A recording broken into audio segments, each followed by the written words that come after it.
তো হ্যালো বন্ধুরা, সবাই কেমন আছো? আশা করি সবাই খুব ভালো আছো। আর আজকে কিন্তু খুব বড় একটা আপডেট দিতে চলেছি। আজকে কিন্তু হচ্ছে 9 মে, আজকে হচ্ছে 9 তারিখ।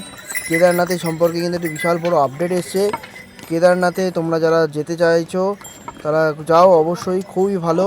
কিন্তু কেদারনাথে কিন্তু ঘোড়া করে উঠতে পারবে না, কারণ ঘোড়াতে এক ধরনের রোগ ধরা পড়েছে। সেই জন্য দেখতে পাচ্ছ সমস্ত ঘোড়া কিন্তু এখন নিচের দিকে নামানো হচ্ছে ট্রিটমেন্টের জন্যে। কি প্রবলেম হয়েছে এখনও পর্যন্ত জানি না, এক ধরনের রোগ ধরা পড়েছে। সেই জন্য কিন্তু ঘোড়া ওপরে ওঠা টোটালি বন্ধ করে দিয়েছে। তোমরা শুধুমাত্র যদি উঠতে না পারো তাহলে কিন্তু শুধুমাত্র পিঠু বা পালকিতে কিন্তু উঠতে হবে। ঘোড়া কিন্তু টোটালি পরিমাণে বন্ধ। দেখতে পাচ্ছ সমস্ত ঘোড়া কিন্তু এখন নিচের দিকে নামানো হচ্ছে। ঘোড়াতে কিন্তু আর তোমরা উঠতে পারবে না কেদারনাথে 2025-এ। দেখা যাক কতদিনে ঘোড়া আবার চালু হয়, সেটাও এখনও পর্যন্ত কিছু বলেনি। অল টোটাল যত ঘোড়া আছে সব ঘোড়ার ট্রিটমেন্ট কমপ্লিট হবে, তারপরে কিন্তু আবার কেদারনাথে উপরে ওঠার জন্য ঘোড়া স্টার্ট হবে।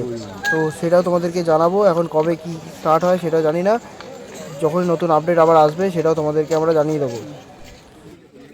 এতক্ষণ ধরে খেটে এখন এসে চুপ করে বসে পড়েছে এখানে।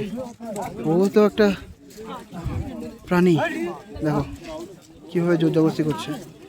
এইগুলো করাটা উচিত না।